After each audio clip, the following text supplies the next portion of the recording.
In this part of lecture, we shall be discussing on phases of learning given by, of course, Gane, and it is 9 in number.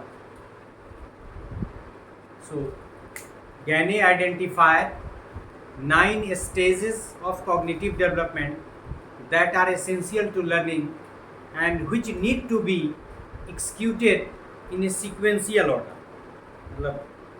Sequence. And the first one is gaining attention. Yeah, you can also simply recall attention.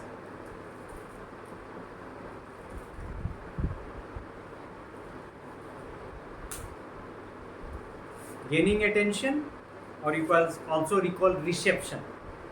Presenting a stimulus to gain learner's attention. It means when you have to instruct the learner, the first thing you have to do as a teacher, as an instructor, to gain the attention of the learner.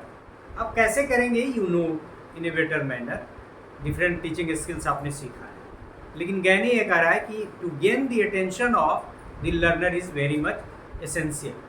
Then you have to make the learner familiar with the objectives of learning.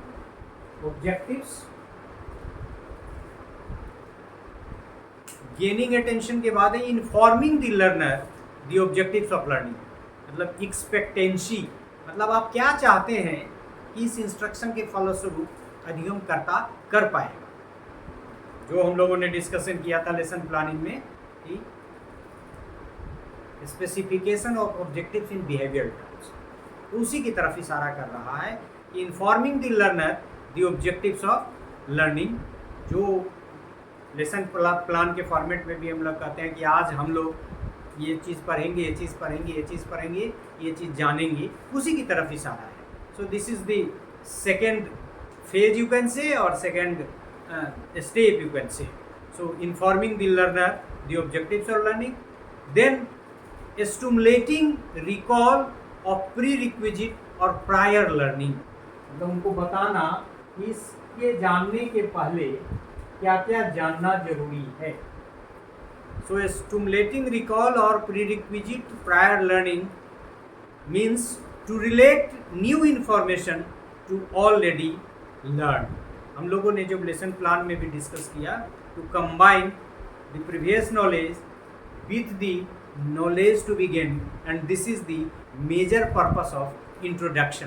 तो ये कह रहा है कि पुराने ज्ञान से नए ज्ञान के बीच में तारतम्य या संबंध स्थापित करना, this is the third phase of learning as per Gagne. The fourth one is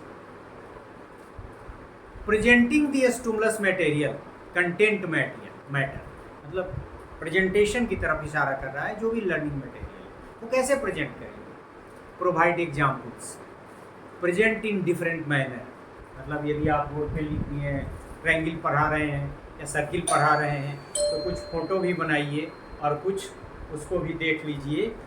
और provide examples, present in different manner, help learners to integrate. So this is the fourth in number. The next one is, the fourth is perception, presenting the stimulus.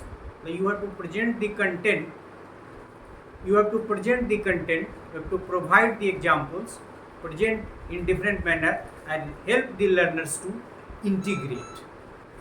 So this is the presenting stimulus material, मतलब उसमें जितने भी आपको examples लेने हैं, जो manner को, जो कंटेंट मैटर को प्रेजेंट करना है, उसमें ऑडियो विजुअल, सिर्फ ऑडियो, सिर्फ विजुअल, या फिर कम्बिनेशन या मल्टीमीडिया, ये सब के इस्तेमाल से आपको उसको सोल्व करना है. And you have to also help the learners to integrate. The next one is presenting, you can say, so you can recall in the fourth part, that is presenting, and in the fifth part, that is providing learning guidance. You have to provide the guidance to the learner. मतलब learner को क्या करना है? वो guiding करना है. You to guide the learner.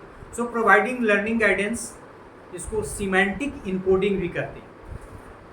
और इसमें करना क्या है, you have to advise the students of strategies to help them in learning content, मतलब कैसे पढ़ना है, कैसे ब्रेक करना है, इस तरह की चीज़ों को सजेस्ट करना, गाइड करना। And next one is eliciting performance, eliciting performance. Eliciting performance is very much related to responding and practice. To help learners to internalize new knowledge and skills and to confirm correct understanding of the concept. तो इसकी तरफ इशारा करता है। जैसे भी हो, मतलब जो भी ज्ञान आपने प्राप्त किया उसको स्थायित्व की तरफ ले जाने के क्रम में उसको इंटरनलाइज करना। So to help the learners to internalize new knowledge, क्योंकि जब भी कोई ज्ञान आपने पढ़ा है इंफॉर्मेशन प्रोसेसिंग को, जब भी कोई नया ज्ञान आता है, नया इंफॉर्मेशन आता है, तो उसको एमलगेट करने में, नॉलेज का हिस्सा बनने में एक टाइम लगता है, उसी की तरफ इशारा है। इलिसिटिंग दी परफॉर्मेंस में आपको you to internalise the new knowledge and skills and to confirm correct understanding of the concept. So this is the sixth one. The seventh one is related to providing feedback about performance. और feedback को आप बेहतर समझते हैं। feedback में ये बताना सही क्या है, गलत क्या है, क्या अच्छा है, क्या और किया जा सकता है, उसी की तरफ इशारा है। So it is also similar to the concept of reinforcement, you can say. Provide immediate feedback of learners' performance to assess and facilitate learning.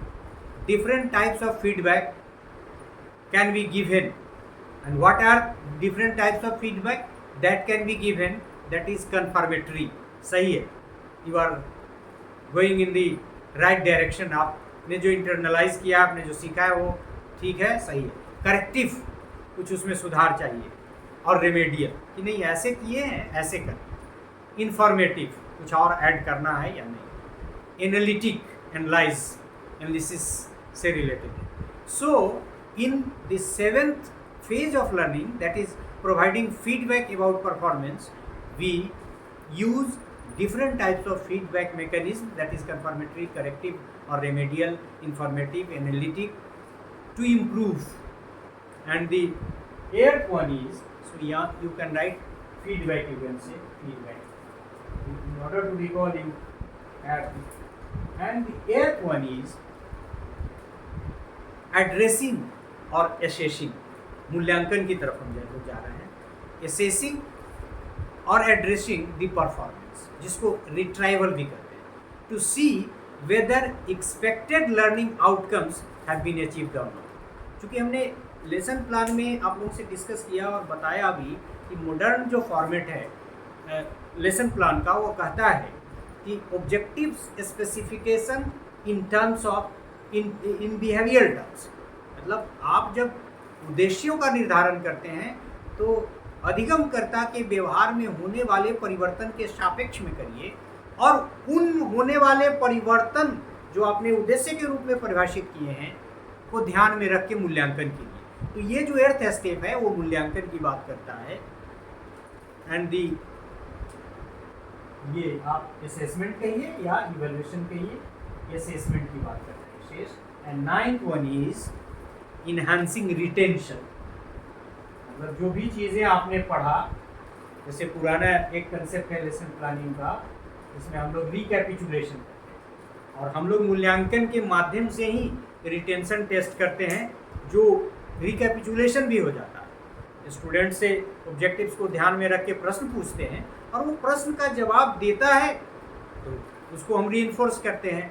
यदि गलत देता है तो इम्प्रूवमेंट के माध्यम से रीइंफोर्स करते हैं, गलत बताता है तो उसको करेक्ट करके रीइंफोर्स करते हैं। तो अल्टीमेटली होता क्या है, ये रिटेन होता है कि नहीं, जो चीज़ें गलत थी वो हट गई और सही चीज़ों को ये कर दी। So enhancing retention and transfer is the last, so you can write retention and transfer. और ये एक चीज़ और जो बहुत इंपॉर्टेंट है, ये जो हमने कहा कि 9 फेजेज ऑफ लर्निंग, इस 9 फेजेज ऑफ लर्निंग को ज़्यादा कॉमनली हम लोग 9 इंस्ट्रक्शनल इवेंट्स भी करते हैं। इंस्ट्रक्शनल, इसको आप लोग हो सकता है ये आपके नेट वगैरह के क्वेश्चन में भी पूछ दे, तो याद रखिए 9 instructional events, that is also known as 9 phases of learning.